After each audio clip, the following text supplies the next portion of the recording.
everybody, welcome to the Comic Gamer Movie Show. My name is Deshaun, and today I am here to review Indiana Jones in the Dial of Destiny. Yes, Harrison Ford is back as Indiana Jones. Now,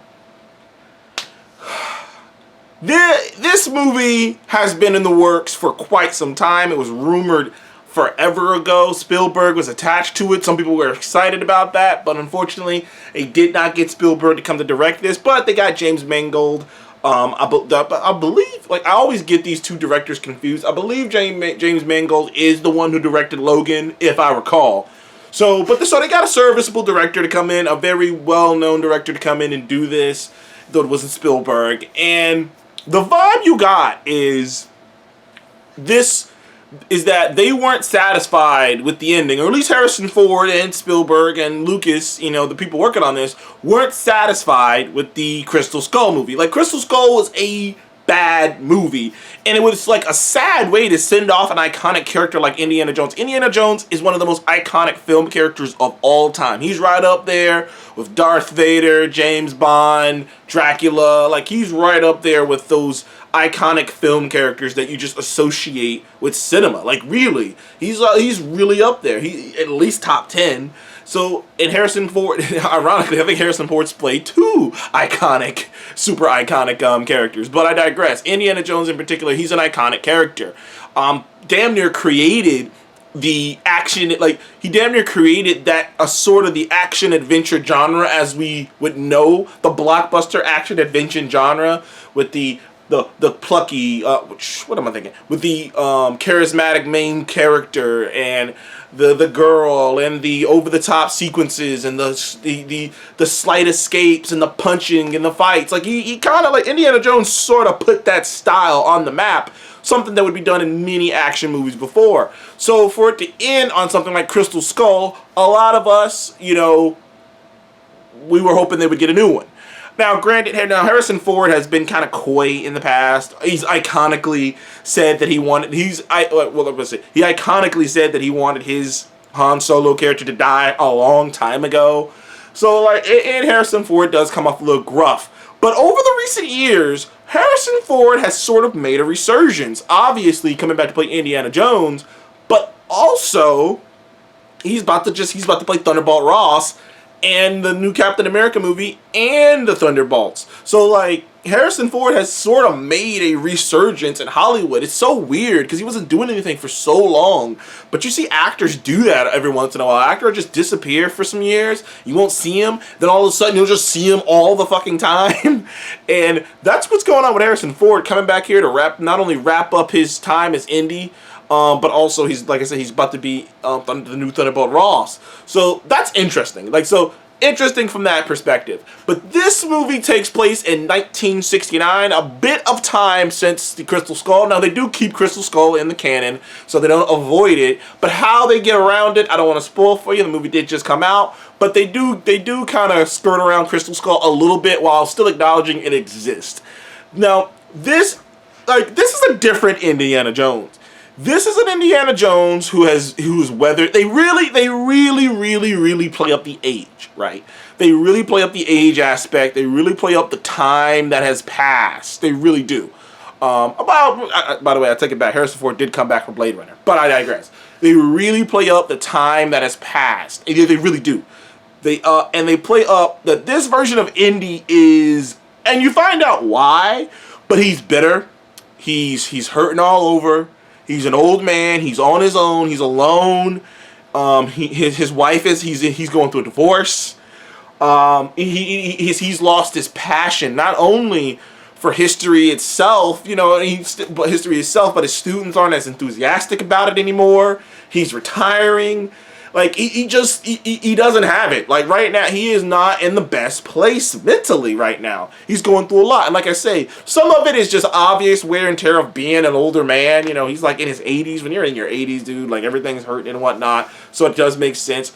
Part of it is a world that's moving past him, sort of. And that's kind of one of the aspects of the movie is, like, is the world moving past him? Can he still contribute anything worth to the world? And that's his doubt. That's his arc, his doubt, his thing he's running through is, can I still contribute anything to this world? Like, is there anything left that I can give? Or am I just done? And then I just fade away in this apartment by myself? But along comes the daughter of an old colleague of his. And back in the day, his colleague and him fought off some Nazis to find this thing called the Dial of Destiny. Obviously, Indy fighting Nazis isn't anything new. He's punched more Nazis than anyone in film cinema, probably.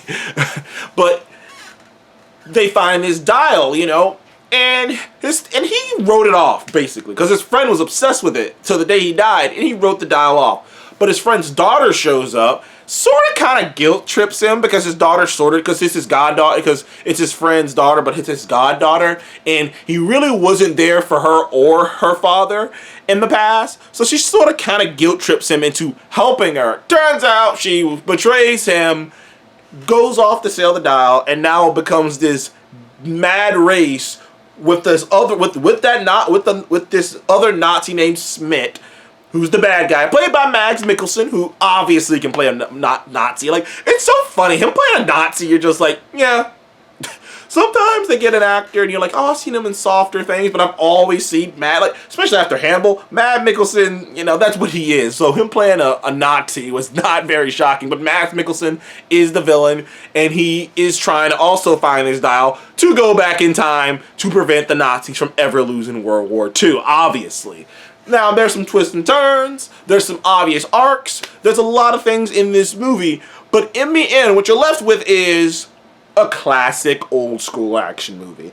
This is old school action Indiana Jones. Now, I'm going to just say the positives right off top. Harrison Ford is great. He is great as this older, gruffer Indy. The scenes he had, the emotional scenes he had, you buy. Particularly that ending scene was very beautiful and very lovely. And they wrapped up the Indiana Jones franchise very nicely. This was a great send-off.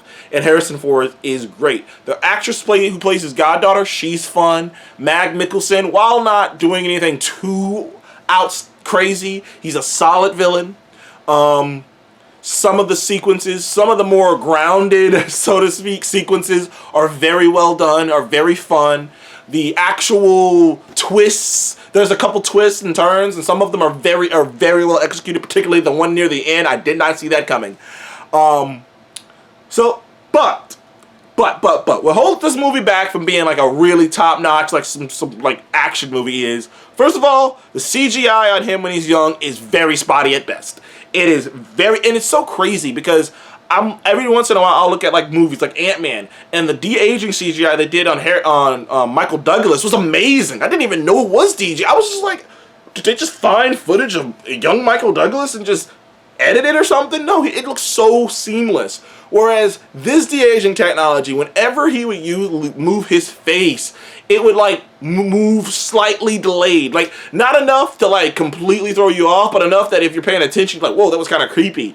And it really bugged me the entire film, the de-aging technology. It was really, they really screwed the pooch with the de-aging technology. Now, thankfully, it only shows up 2 times in the movie, but there's an entire sequence at the beginning of the movie with it, and there's another sequence near the end of the movie with it. And it was distracting every time they did it. It was weird, it was off every single time they did it. So obviously Harrison Ford's an 80-year-old man, so they have to cut around him being 80, obviously. And sometimes it's more obvious than others.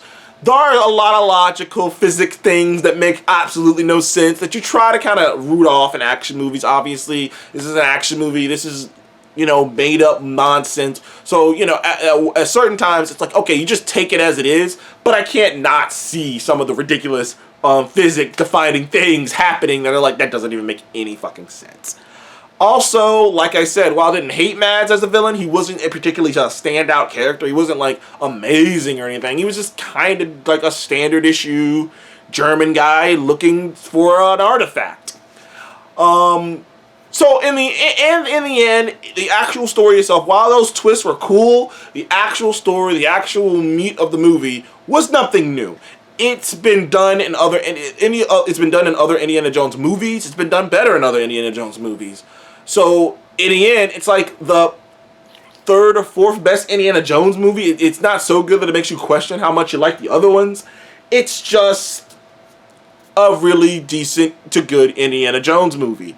But there is something to be said, and I will say this before I give my rating, there's something to be said about the old school nature of the movie in terms of the template, in terms of the time period, the music, the score, which is great. There's something to be said about all these things contributing to making me still have a fun time. Even with my complaints, I'm still having a fun time, because if I buy the lead character, and this is how I've always been with most films, if I buy the lead character, I'm going to at least enjoy this film. You know what I mean? If I buy the lead character, if I think the story is at least decent, I can buy this film. And Harrison Ford is great. The story is decent is pretty decent, and he had some pretty good supporting characters. So in the end, and it wrapped up beautifully in the end. So in the end, I probably end up giving Indiana Jones and the Dial of Destiny 7.5. It was a really, really good movie. I had a good time with it. It was a really good movie.